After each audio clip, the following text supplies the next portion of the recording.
Hello, guys and gals, and we're back with another book review. Wow. Okay. Um,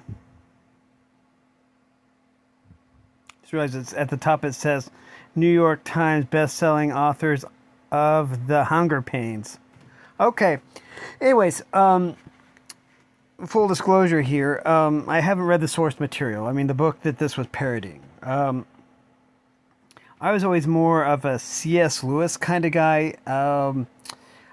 Never really into Tolkien. My dad's favorite book is the Hobbit and the Lord of the Rings trilogy. He would read them like every year. I was more always Chronicles of Narnia, stuff like that. I think I even have a copy of C.S. Lewis's book, something about going to another planet or something like that, and it was like a trilogy or something.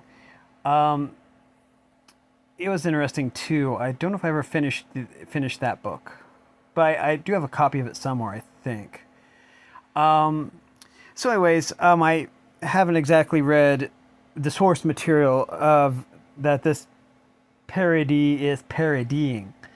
And for once, this should probably be out on time. Anyways, also I have some background on this. Let's see. I could basically tell you exactly when I read this because I was on a train. I brought this book with me along with some other books because I was on a 20-hour train trip down to Texas. And I brought this book with me and read it on the train. So basically, given the time it took to get to the train station and the time, I was literally on the train 24 hours, or the trip took 24 hours, which is kind of amazing. I remember because again, I'm putting the personal touch here. It would have been back in I want to say 20. It was before COVID. I remember that much. So it must have been 2019, 2018, something like that. I think my mom was even still alive back then, and my grandmother. So it would have been 2017 then, probably. Actually, I could probably find out. I probably still have my con stuff here somewhere. But I was headed down to Texas. The last trip I made to Texas, anyways. And it was, yeah, it would have been a couple years ago. I'm thinking it was either 20. I think it was 2017. Though I was probably wrong. Anyways, I could probably figure it out though. Please hold just a sec. Okay, it was 2017 because it says the theme was mad science. I remember that much. So yeah. Also, I was there for 2013 for the Time Traveler's Ball. So that would have been the 1, 2, 3, 4, fifth year that it was in, the fifth one, and 6, 7, the ninth one. But yeah, it was a really long train trip. When I went there initially in 2013, I took a plane, but those are kind of expensive. Anyway, so, I think a round trip ticket was only like $25 or something. Now maybe I'm thinking of Gateway Furmeet in 2015. I think it was it was 2015. I don't remember, but I just know the rates were really good for trains, and I didn't mind, being on the train for an entire day. But yeah, sorry, we haven't even gotten to the book yet. Okay, so anyways, I know of the plot of The Hobbit. I've seen the animated thing. When I was a kid, I remember watching The Hobbit, the Rankin and Bass version of The Hobbit, on this red, black and white, small screen TV, you could hardly see anything. But yeah. It's iconic too. The source material is iconic. I felt that this was really funny and really cool. I mean, as parody goes, this was a tasteful parody. not blatantly obscene or anything like that. Because some parody is like blatantly obscene to the source material. This wasn't. This was very respectful to the source material, I thought. But it was a book I really enjoyed reading. And there was some really unexpected stuff in there, and even some plot twists, which was pretty cool. I think, if I remember right, it's been 2017, 8 years ago.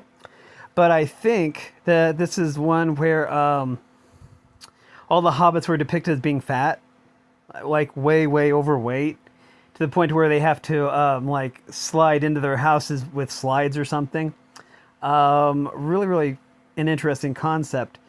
And then you find out that it was like basically a mistake or something, and that somebody else was actually supposed to be the hobbit to go on this adventure or something.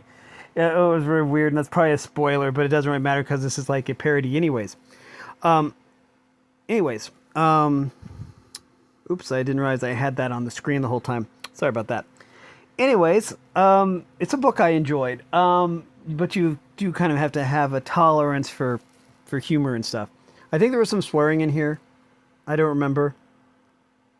But I think there... Does it say on the back? Well, let's read the back and see. The sequel to the parody of the sequel to the prequel to Lord of the Rings. When Aaron Sorkinshield and his band of little people embark on a totally feasible quest to reclaim the hoard of Academy Awards stolen from them by the lonely Puff the Magic Dragon, senile wizard Dumbledore suggests an unlikely and completely unqualified accomplice, Billy Bagboy, an assuming Wobbit dwelling in terrorist-ridden Wobbit land. No, Wabbatabad. Along with the company faces internet trolls, moblins, and really big spider that must be at least 1.5 inches wide and worse.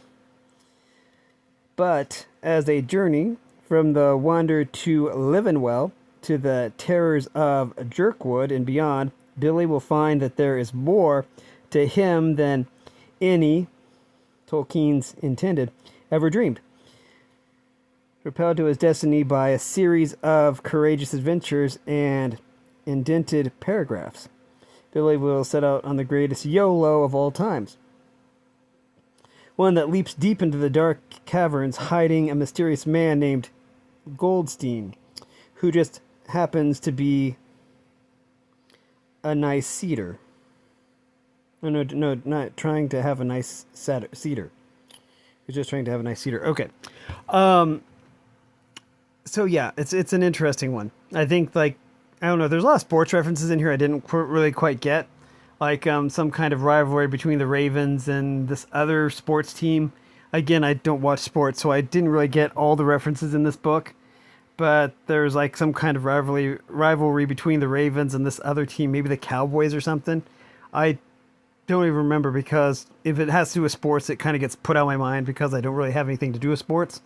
But I think for the most part, all the jokes hit pretty well. Anyways, yeah.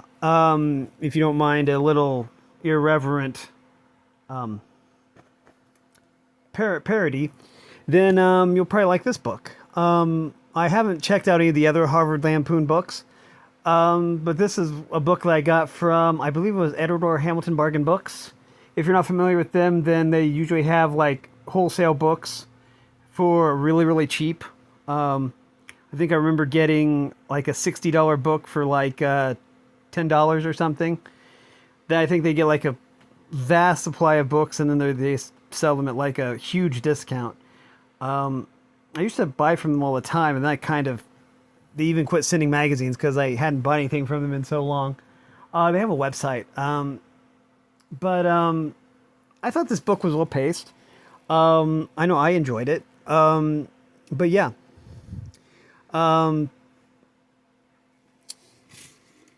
if you're looking for a laugh, then this is probably the best way to do it. But yeah, let's see. I'm trying to think if there's anything else. Because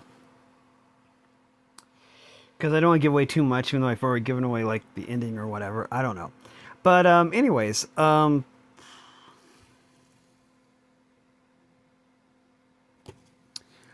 this is basically just whenever I try to find a book to do a review of, I look on my computer desk, which is basically just a table. I've got a stack of DVDs and books, and this was just there, and I'm not sure what it was doing there, but it was like the second or third book down underneath Bluey Season 1 DVD and Jay-Z Linkin Park Collision Course DVD and Unicorn in Your Life and Greek Myths and Strange Monsters and Great Something or Another by George Laycock, which is a really unfortunate name. Apologies in advance for anyone with the last name Laycock, because I'm sure you had a great time in school with a name like that. Then there's J.R. Tolkien, Architect of Middle-earth. I don't know what that's doing there. Wreck-It Ralph, the novelization. The junior novelization. Looks like junior novelization of Frozen. Some Pokemon books. I don't know.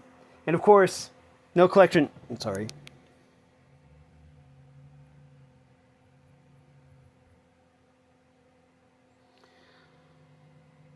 And of course, no collection is complete without Watchmen. As in the big DC comic compilation of Watchmen. Lots of spider webs. I need to really clear those out. And Shel Silverstein. 2 Shel Silverstein books. But anyways, yeah, that is gonna do it for this video, though. This is a book I would highly recommend you check out. That's just my opinion. You can either take my opinion or leave it. Either way is fine. This was a good book. You should check it out if you like comedy and aren't too offended by the desecration of source material. But anyways, that is going to do it for this video. Thanks for watching, everyone. You are loved, and have a great day.